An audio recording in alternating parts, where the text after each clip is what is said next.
Saudara jemaat yang dikasihi Tuhan, salam sejahtera untuk kita semua dalam kasih Tuhan kita, Yesus Kristus. Kita mulai dengan satu cerita. Katanya ada tuh perwira, dia panggil tuh prajurit. Prajurit, siapa? Coba nganapi ukur akang, torang dapat mesti isi berita acara. Diukur akang tuh berapa tinggi itu torang pe tiang bendera di lapangan upacara. Dia bilang, siapa? Laksanakan. Nah, langsung pergi. Kaget ini nih, perwira ini nih komandan lia-lia. Hei, siapa nih prajurit ada bawa-bawa meter, kok mulai naik di tiang bendera. Dia mulai memanjat tuh tiang bendera. Oh, aduh, siapa ini bodoh sekali nih prajurit ini. Lari-lari keluar. Turun. Nah ini kita udah suruh ukur nih tinggi ini tiang bendera, gampang sekali. Karena lihat nih tiang, ada 2 skrup di bawah di tiang itu. Buka ini skrup, kasih rubuh tuh tiang, kong ukur. Itu kita perintah. Tiba-tiba ini prajurit bilang, nggak bisa pak. Loh, kenapa nggak bisa? Iya pak, kalau tiang serubuh kong ukur, itu DP panjang, bukan DP tinggi. Kadang-kadang perintah sederhana ditafsirkan dengan cara yang berbeda. Tugas jelas, berinterpretasi. Karena dia bilang ukur DP tinggi, bukan ukur DP panjang. Sehingga ini prajurit bilang kalau tinggi itu begini, kalau yang begini itu memanjang, ini meninggi. Saudara-saudara, kenapa kita cerita lelucon ini? Karena juga dalam membaca teks-teks Alkitab, kadang-kadang orang punya istilah yang sama pun bisa tafsiran, interpretasi beda-beda. Akhirnya ada implementasi juga, pelaksanaannya beda-beda juga. Bermacam-macam dengan penekanan yang berbeda. Dan ini banyak kali terjadi ketika orang membaca Matius 28 ayat 16 sampai 20 atau lebih khusus lagi ayat 18 sampai 20. Yang hampir di semua Alkitab diberi judul oleh lembaga Alkitab sebagai perintah untuk memberitakan Injil. Perintah untuk mengabarkan Injil. Walaupun yang tidak ada kata langsung bilang Yesus memerintahkan. Walaupun yang tidak ada kata itu, tapi semua menerima itu sebagai perintah. Kemudian kalau orang dengar di mana-mana, penekanan terhadap pembacaan ini juga berbeda-beda. Yang paling banyak adalah penekanan pada kata apa? Baptiskanlah mereka dalam nama Allah, dalam nama Bapa, Anak dan Roh Kudus.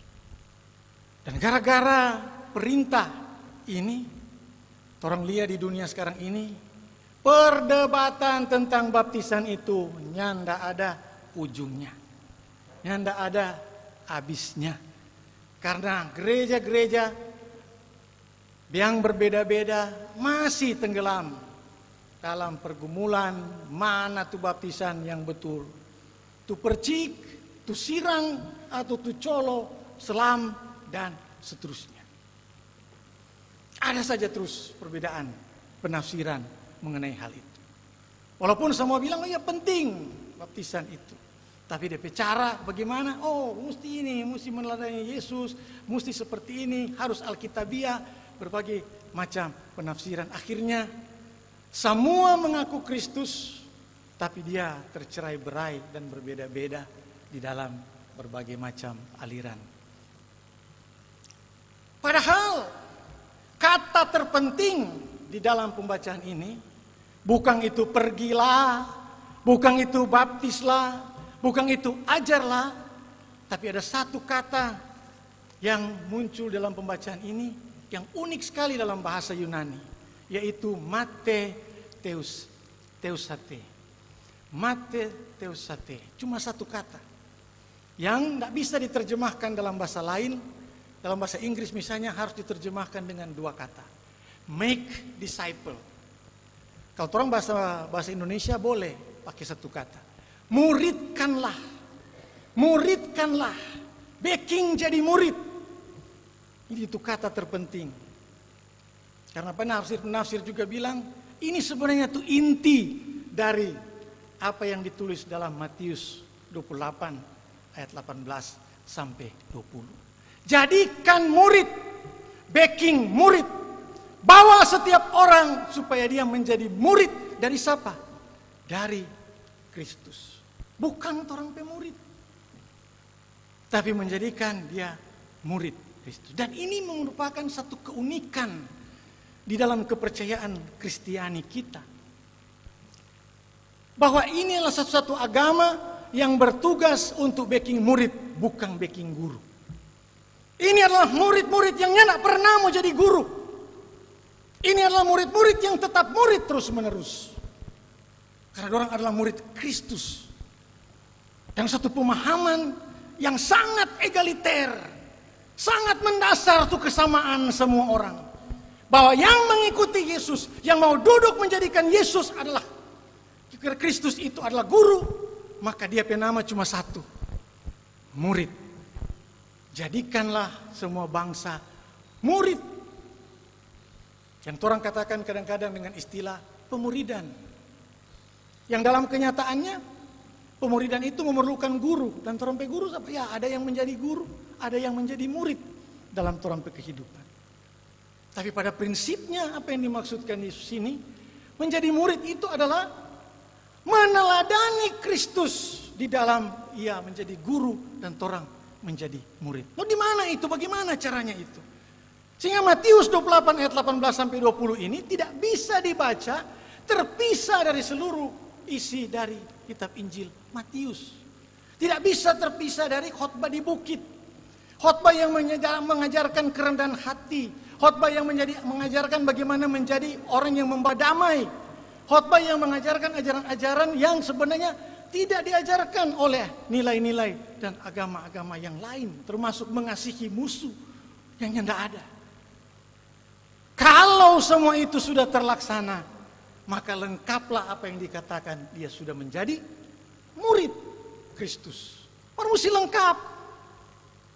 Apakah lengkap? Orang jabeking. Contoh, ada dikatakan di situ, kamu telah mendengar firman, mata ganti mata, gigi ganti gigi. Tapi aku berkata kepadamu, janganlah membalas kejahatan dengan kejahatan. Jika ada orang yang menampar pipi mana dulu? Pipi mana? Pipi kiri atau pipi kanan? Siapa yang bilang pipi kiri? Angkat tangan. Angkat tangan. Siapa yang bilang pipi kanan? Angkat tangan. Siapa yang tidak punya pipi? Angkat tangan. Orang takut berpendapat kan? Karena apa? Orang tidak baca. Orang tidak tahu persis. Ayat itu mengatakan, jika pipi kananmu ditampar, berikanlah pipi kirimu. Mau jadi murid mesti mengerti apa itu, apa dia sebut pipi kanan. Dalam kenyataan orang kalau mau tampar yang gampang mana? Pipi kiri, ya, satu kali smash dengan kanan sampai. Mar bagaimana mau menampar pipi kanan orang? Oh salah, kok Yesus sudah bilang tuh dia. Jangan sembarang bicara. Siapa disebut pipi kanan? Karena dalam tradisi orang Yahudi, orang itu hanya bisa menampar pipi kanan seseorang cuma dengan dua cara. Dia pakai tangan kiri, lupa pendeta Alci dan kita kidal. Yang tidak diperbolehkan, sama sekali tidak diperbolehkan. Kalau orang itu menampar dengan tangan kiri dalam kebudayaan orang Yahudi, itu penghinaan luar biasa. Penghinaan, itu humiliating. Cuma itu tuh kemungkinan pertama. Kemungkinan kedua apa? Pakai belakang tangan. Smash, backhand, smash. Itu juga tidak boleh. Karena itu sama-sama menghina. Nah, apa yang Yesus bermaksud? Bagaimana murid petalinga mendengar ajaran seperti itu? Murid petalinga mesti mendengar bahwa nimbole koteen. Kalau orang menampar orang pipi kanan, itu adalah penghinaan. Makanya dia bilang kalau ada orang yang menampar pipi kananmu, baru kasih tuh pipi kiri. Karena apa? Karena orang itu tidak menganggap engkau lagi manusia. Oleh karena itu yang diajarkan dalam ajaran itu dalam sekali, yaitu kesetaraan. Kalau memang ada berhadapan dengan orang, itu betul-betul dalam penghormatan, dalam respek satu dengan yang lain. Bukan dalam penghinaan. Kedalaman ajaran seperti itu tidak bisa orang dapat tanpa orang mendalami hal menjadi murid itu. Menjadi murid yang betul-betul mendengarkan yang juga tidak dikatakan. Tapi juga yang memahami apa DP implikasi itu. Sehingga apa yang Yesus katakan, jika pipi kananmu ditampar, berikanlah pipi kirimu, adalah ajaran anti kekerasan, ajaran cinta kasih, ajaran untuk menaungi setiap manusia, ajaran hak asasi manusia, ajaran tentang kebenaran, tentang hidup kemanusiaan yang tinggi. Saudara-saudara yang dikasihi Tuhan, itulah hakikat dari murid. Bahwa dalam murid-murid ini tidak ada yang baku beda. Semua murid.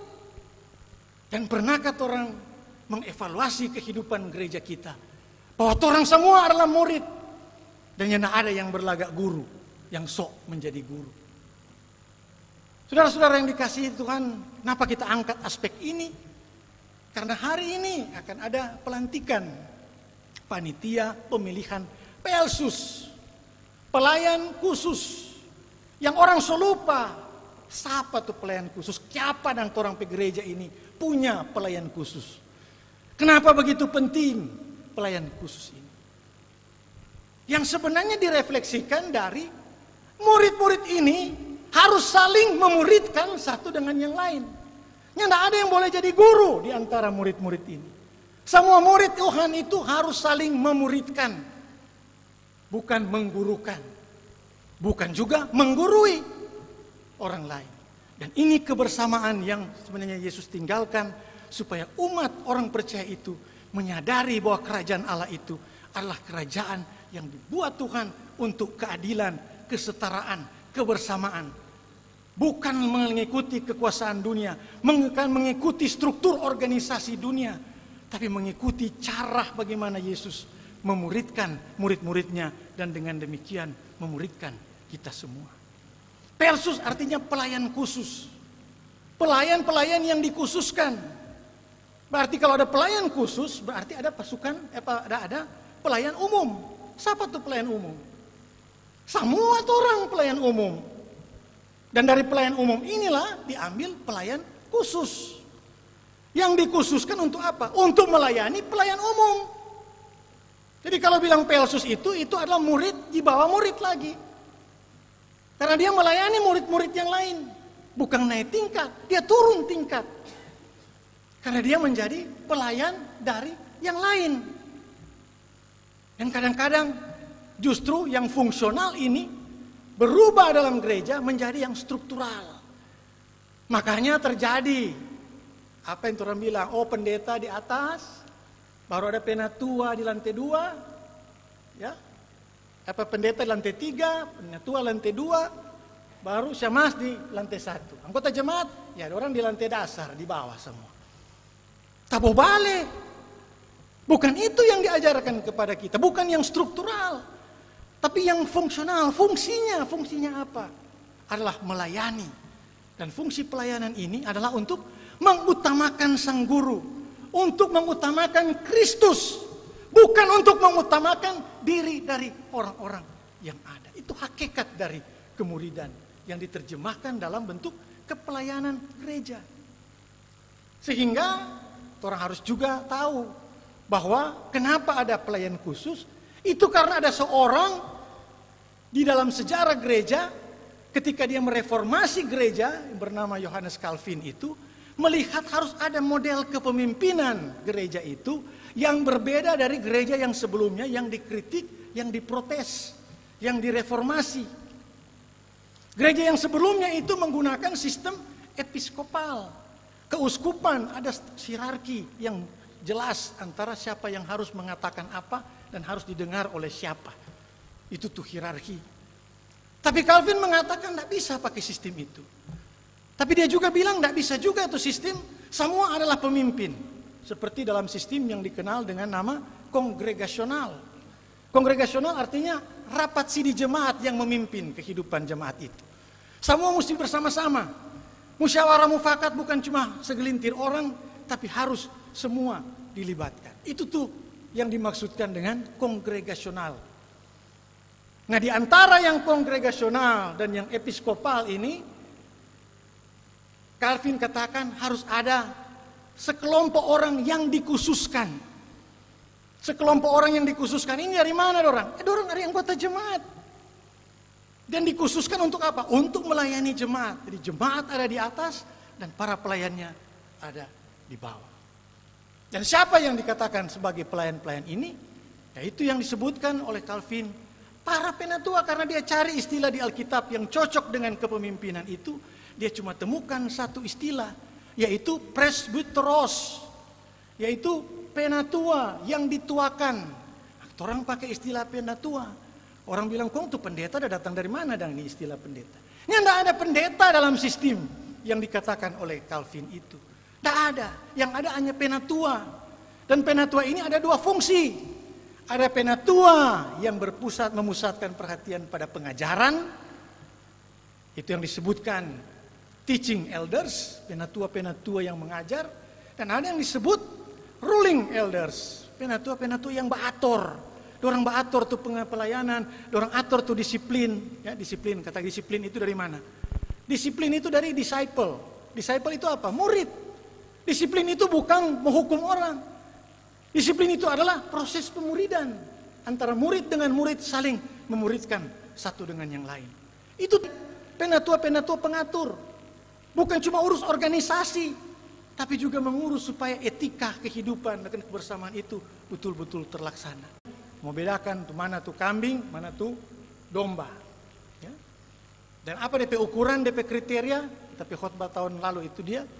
Kriterianya adalah, apakah engkau sudah melayani salah seorang dari saudaraku yang paling hina. Itu DP kriteria. Bukan kriteria dogma, bukan kriteria baptisan, bukan kriteria-kriteria yang lain. Tapi kriteria, sudahkah engkau menjadi pelayan bagi orang yang paling hina saudaraku. Engkau telah melayani aku. Itu pernyataan Kristus. Kalau itu semua tidak terpenuhi, maka Anda, maaf saja, jangankan mau jadi guru, jadi murid pun gagal. Amin.